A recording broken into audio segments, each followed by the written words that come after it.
Hi friends, welcome to மகா Karthi channel. Chana masala எப்படி செய்கிறதுன்னு பார்க்கலாம் வாங்க. ஃபஸ்ட்டு இதுக்கு தேவையான ஸ்பைசஸ் எல்லாம் ஃபஸ்ட்டு எடுத்துடலாம். பிரியாணி இலை, சோம்பு, பட்டை, கிராம்பு, ஏலக்காய், முந்திரி, அன்னாச்சிப்பூ இதெல்லாம் எடுத்து வச்சுக்கலாங்க.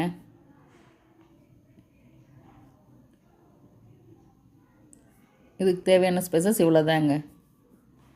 ஒரு கடாய் வச்சு, ஸ்டவ்வில் ஒரு கடாய் வச்சு தேவையான கொஞ்சம் எண்ணெய் ஊற்றி அந்த ஸ்பைசஸ் எல்லாம் ஃபஸ்ட்டு ரோஸ்ட் பண்ணி எடுத்துக்கலாங்க.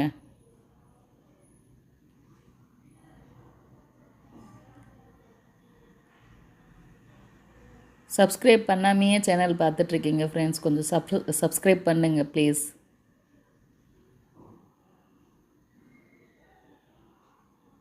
இது வதங்கின உடனே இதோட வதங்கிடுச்சு பாருங்கள், இதோட வெங்காயமும் பூண்டும் சேர்த்திக்கலாம். இதோட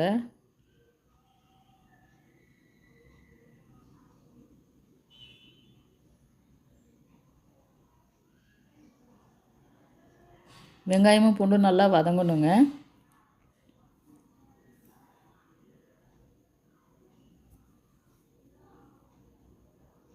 வதங்கினோடனே ஒரு 2 தக்காளி இதோட சேர்த்திக்கலாம். தக்காளி நல்லா கொலையாக வேகணுங்க, அப்போ தான் இது நல்லாயிருக்கும்.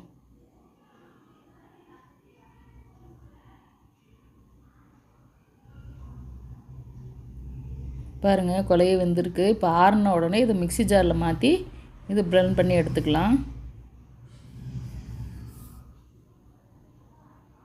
மிக்ஸி ஜாருக்கு மாற்றிக்கலாம். இப்போது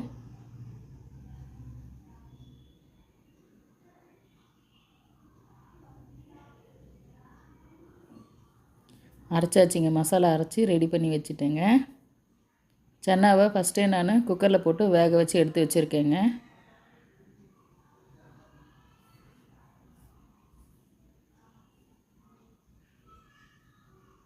வெந்திருக்கான்னு பார்க்கலாம். வெந்திருக்குங்க. இதை எடுத்து ஓரமாக இருக்கட்டும். ஒரு கடாய் வச்சு அதில் கொஞ்சம் தேங்காய் எண்ணெய் தாங்க நான் யூஸ் பண்ணது, பட்டர் இல்லைங்கிட்ட, அதனால் தேங்காய் எண்ணெய் யூஸ் பண்ணியிருக்கேன்.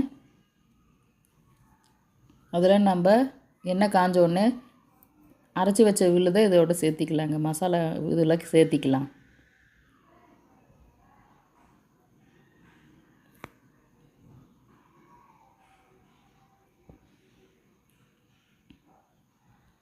நல்லா கலந்து விட்டுட்டு இது நல்லா பச்சை வாசனை போகணுங்க.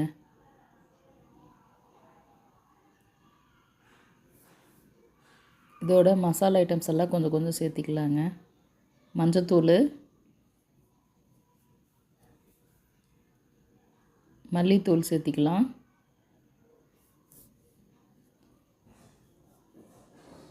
மிளகாய்த்தூள், காஷ்மீரி மிளகாய்த்தூள் தாங்க சேர்த்திருக்கேன். அப்புறம் தேவையான உப்பு.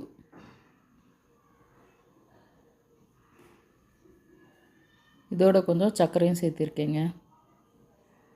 சர்க்கரை போட்டாக்க டேஸ்ட் இன்னும் கொஞ்சம் சூப்பராக இருக்கும். இதெல்லாம் ஒன்றா கலந்து விட்டுடலாம். கலந்து விட்டுட்டு நல்லா அந்த பச்சை வாசனை போகிற அளவுக்கு இது கொதிக்கணுங்க.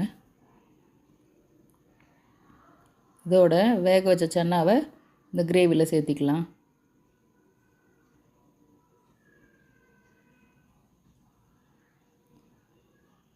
சேர்த்திட்டு நல்லா இது வேகணுங்க.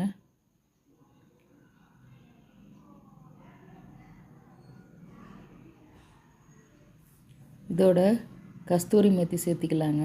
டேஸ்ட்டுக்கு இது நல்லாயிருக்கும். கஸ்தூரி மேத்தின்றது வெந்தயக்கீரை காய வச்சு அது பவுட்ரு பண்ணி எடுத்து வைக்கிறது தாங்க கஸ்தூரி மேத்தி. அதோ இதில் இந்த கிரேவியில் இது சேர்த்துனா கொஞ்சம் கூடுதல் டேஸ்ட்டாக இருக்கும், அதுக்காக சேர்த்துறேன். நல்லா கலந்து விட்டுட்டு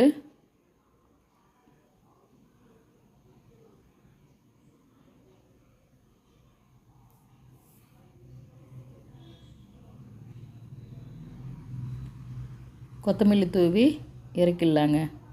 நீங்களும் ட்ரை பண்ணி பார்த்துட்டு எப்படி இருக்குன்ட்டு கமெண்ட் பண்ணுங்கள், லைக் பண்ணுங்கள், ஷேர் பண்ணுங்கள், சப்ஸ்கிரைப் பண்ணுங்கள். And thank you. Bye. See you.